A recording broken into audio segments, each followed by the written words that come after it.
ассалому алайкум дӯстони азиз, касоне ки ин дамаро тамошо дорад. Чандин суолҳо зери навор навишта буданд.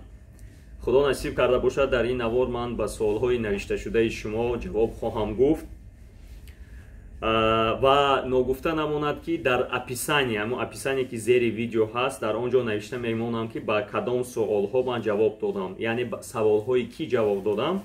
инак шурӯъ мекунем. Самадов Аҳлиддин: салом ака, метавонам аз консулгарӣ дар Москва праваи тоҷикӣ гирам. Автошкола гирифтам аз Москва. Агар шумо автошколаро дар Русия хондагӣ бошед, агар фақат дар ҳудуди Русия шумо метавонед ки права бигиред.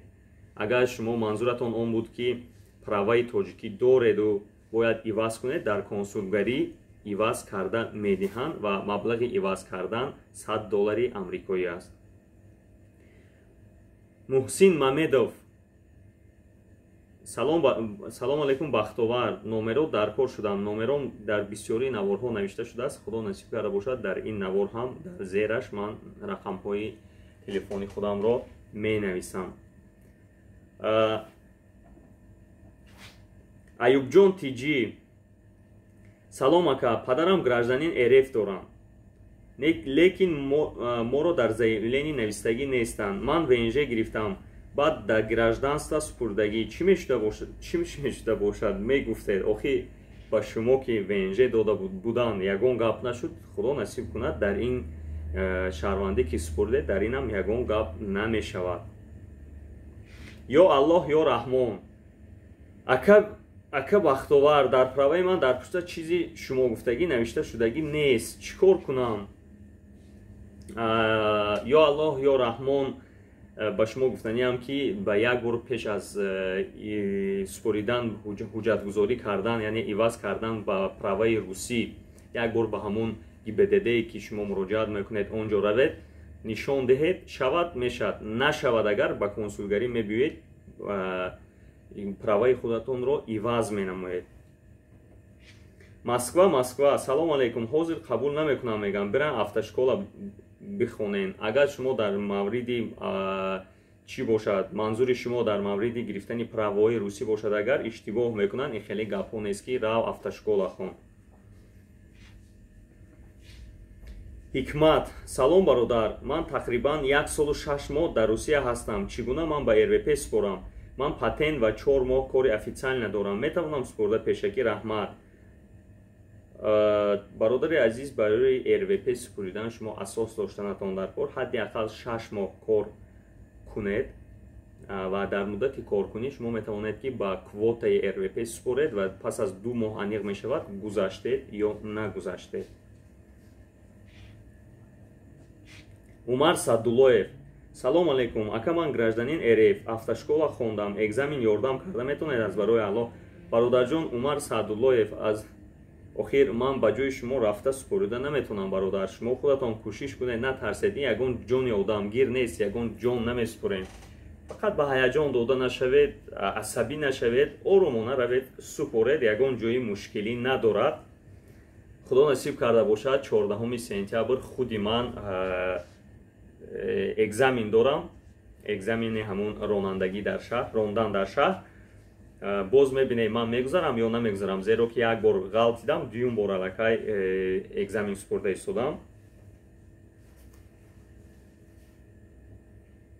Сироҷ Самиев: салом алайкум, соз тинҷи брат, ҳамин офиси шумо кор карда истодааст? албатта Сироҷон кор карда истодааст, не ки як чизро ногуфта намонам барои ҳамагон то ки бирасад.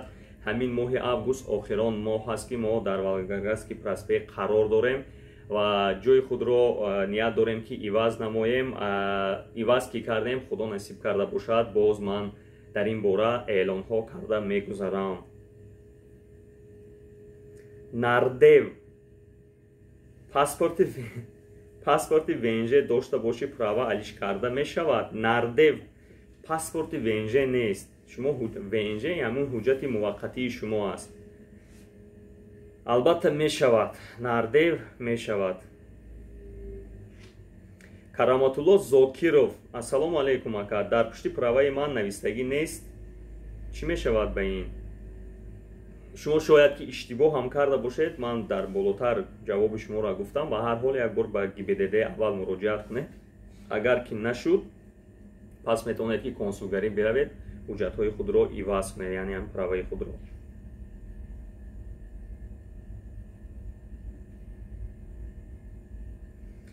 Давла Парикан: салом ака, барои падават гражданства чӣ ҳуҷҷатҳо дар кор мешавад?